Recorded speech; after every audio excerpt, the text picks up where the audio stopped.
Bismillahirrahmanirrahim. Assalamualaikum warahmatullahi wabarakatuh. Oke, hari ini kita akan bahas materi peluang atau probabilitas. Nah, jadi sebenarnya peluang atau probabilitas itu bisa dikatakan sebagai kemungkinan. Nah, besarnya nilai probabilitas ini itu antara 0 dan 1 ya. Dari 0 sampai 1, dari 0 sampai 1. Kalau ada suatu kejadian peluangnya 0, artinya kejadian tersebut mustahil terjadi, tidak mungkin terjadi. Misalnya, manusia akan hidup selamanya, tidak mungkin ya. Maka peluang kejadian seorang manusia hidup selamanya itu adalah 0. Kemudian kalau peluang manusia itu akan mati, maka dia pasti nilainya 1, karena setiap manusia pasti akan mengalami kematian. Oke, untuk contoh mudahnya lagi, misalnya ada yang mengatakan probabilitas atau peluang hari ini hujan sekitar 70%. Nah, artinya kemungkinan hari ini hujan itu lebih besar daripada tidak hujan ya. Karena 70% dimungkinkan hujan dan sisanya berarti yang 30% itu tidak hujan. Nah, itu gambaran gampangnya ya. Baik, untuk di pembelajaran peluang atau probabilitas ya, itu biasanya kita melakukan pendekatan dengan menggunakan kejadian-kejadian yang mudah, yaitu bisa jadi kejadian pengetosan uang logam, atau kejadian pelemparan dadu, atau combine ya antara pengetosan uang logam dan juga pelemparan dadu. Ada juga yang menggunakan dengan kartu bridge ya. Nah, kita bicara dari yang pertama, yang paling mudah dulu, yaitu probabilitas pada pengetosan uang logam. Nah, seperti yang kalian tahu ya, uang logam itu punya dua sisi ya. Dikatakan sebagai sisi angka dan juga sisi gambar. Nah, jadi saya tuliskan di sini. Pada pengetosan uang logam itu ketika dilemparkan maka kemungkinannya ada dua. Bisa jadi yang berada di sebelah atas, di permukaan atas, itu adalah bagian angkanya, atau bisa jadi bagian gambar ya, gambar. Nah, angka atau gambar ini itu disebut sebagai titik sampel, sebagai titik sampelnya. Kemudian angka sama gambar ini kalau dia dijadikan dalam satu himpunan itu dikatakan sebagai ruang sampel. Jadi ruang sampel itu adalah himpunan yang berisi titik-titik sampel dari suatu kejadian. Di sini kejadiannya adalah pelemparan uang logam dan dia sebanyak 1 koin ya, 1 uang logam. Kemudian dari pelemparan uang logam ini, misal ya, ditanyakan, berarti berapakah peluang muncul angka pada pelemparan 1 uang logam? Nah, maka di sini kejadian muncul angka ini kita lihat di ruang sampelnya, ada berapa banyak muncul angka. Nah, karena hanya 1, maka di sini kita bisa tuliskan peluang muncul angka adalah 1/2. Artinya 1 kejadian dari 2 kejadian yang mungkin. Nah, sebenarnya semudah ini ya untuk menghitung peluang suatu kejadian. Tapi biasanya kita bisa merumuskan peluang suatu kejadian itu adalah banyaknya kejadian dibagi dengan banyaknya titik sampel. Jadi kalau secara sistematis ini bisa saya misalkan kejadian muncul angka itu sebagai suatu kejadian B misalnya. Maka saya tuliskan di sini NB adalah 1 karena dilihat dari ruang sampelnya muncul angka itu sebanyak 1. Kemudian NS itu adalah banyaknya anggota dari ruang sampel, yaitu di sini ada 2, maka NS-nya 2. Maka dikatakan peluang muncul angka atau peluang dari kejadian B PB adalah NB per NS, maka sama dengan 1/2. Nah, biasanya kalau secara sistematisnya menggunakan rumus itu dituliskannya seperti ini. Tapi kalau secara simpelnya, ya semudah ini. Peluang muncul angka kita lihat di ruang sampelnya, angka itu muncul sekali saja. Maka peluangnya 1/2, yaitu satu kejadian dari 2 kejadian yang mungkin. Baik, semoga sudah bisa memahami ya. Kita akan lanjutkan ke pelemparan uang logam tapi sebanyak 2 koin. Nah, untuk uang logam sebanyak 2 koin, maka kemungkinannya bisa jadi uang logam yang pertama itu muncul angka. Uang logam yang kedua itu juga muncul angka. Atau bisa jadi uang logam yang pertama muncul angka, uang logam yang kedua muncul gambar. Atau uang logam pertama muncul gambar, uang logam kedua muncul angka. Atau uang logam pertama muncul gambar, uang logam kedua muncul gambar juga. Selain 4 kejadian ini, tidak mungkin ada kejadian yang lain. Jadi kemungkinannya hanya 4 ini. Maka kita bisa tuliskan AA ini sebagai titik sampel yang pertama, AG titik sampel yang kedua, GA dan GG. Maka ada 4 titik sampel. Karena ada 4 titik sampel, maka pada pelemparan 2 koin uang logam bisa dituliskan bahwa S atau himpunan titik-titik sampel itu, atau dikatakan sebagai ruang sampel, itu terdiri dari AA, artinya uang logam pertama muncul angka, uang logam kedua juga muncul angka. Kemudian yang selanjutnya adalah AG, kemudian GA, kemudian GG.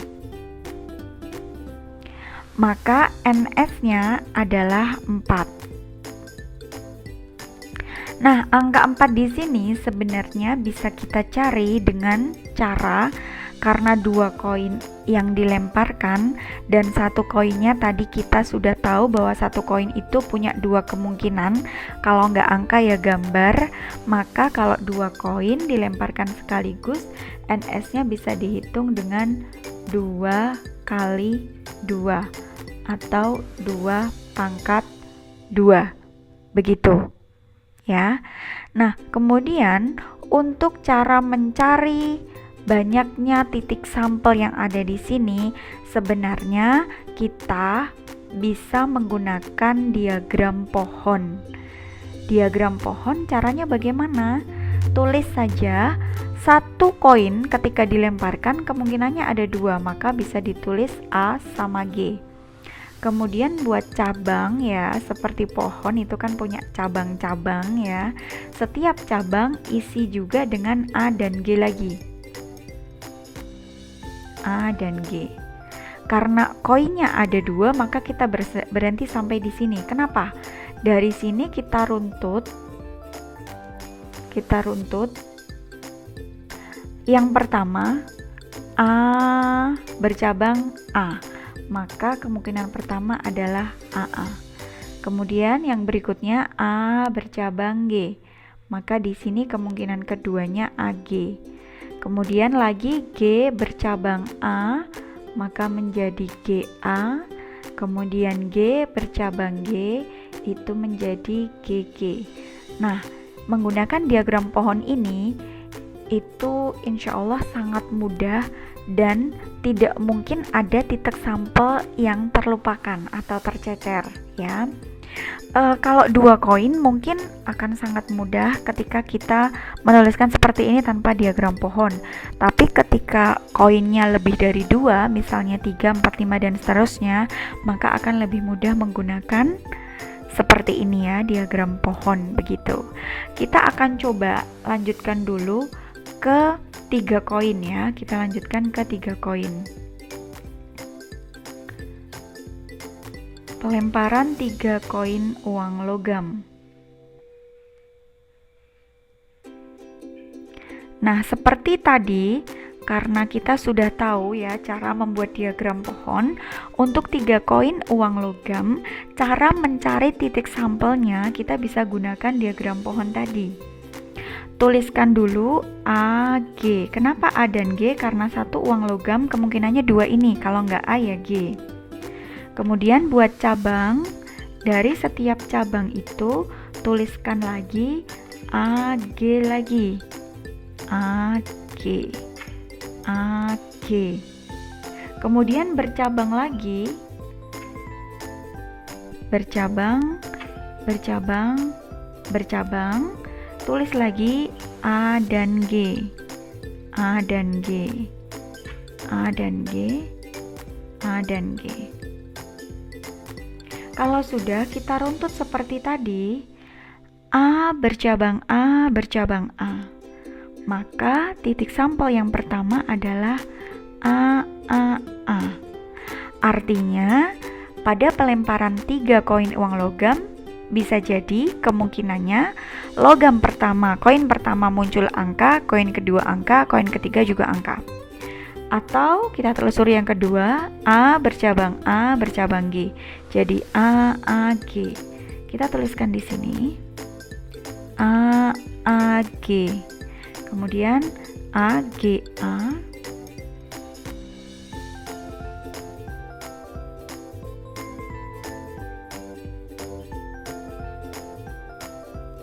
Kemudian G, A, A.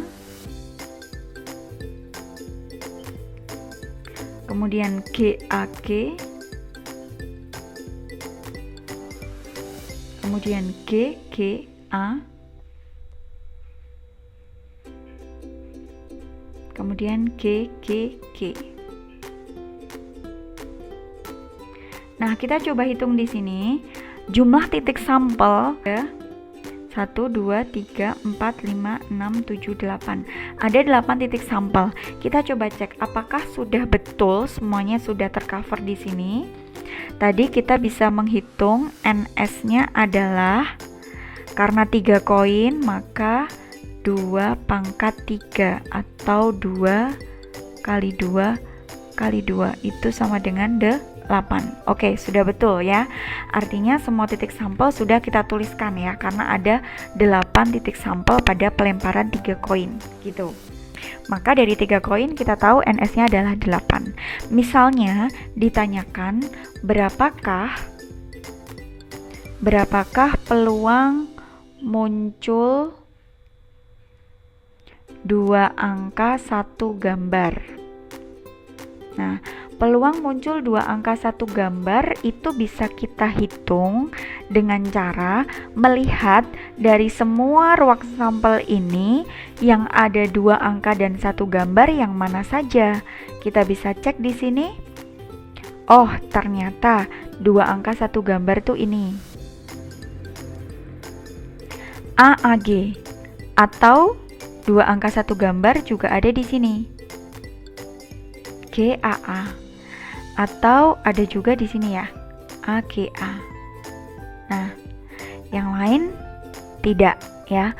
Maka peluang muncul 2 angka 1 gambar itu 1, 2, 3. 3 kejadian dari 8 yang mungkin. Maka P muncul 1 gambar, muncul 2 angka 1 gambar, atau saya singkat 1G begini, itu adalah 3/8. Nah, seperti itu. Nah, kalau secara sistematisnya ya dengan menggunakan rumus, maka kita bisa tuliskan seperti ini ya. Muncul 2 angka 1 gambar, ini saya misalkan sebagai kejadian B. Maka NB-nya bisa kita tulis 1, 2, 3. Ada 3 kejadian. Sebagai ini 3. Kemudian NS-nya tadi sudah kita tulis juga, NS-nya 8. Maka peluang kejadian B adalah dirumuskan sebagai NB/NS. Jadi banyaknya kejadian tersebut dibagi dengan banyaknya seluruh titik sampel. Nah, ini sama dengan 3/8 begitu. Ini kalau mungkin secara sistematisnya ya, menggunakan rumusnya seperti itu gitu ya. Nah, ini semoga bisa memperjelas ya, jadi peluang yang ada pada pelemparan koin. Misalnya ditanyakan, berapakah peluang muncul minimal 2 gambar? Muncul minimal 2 gambar. Oke, kita lihat di sini.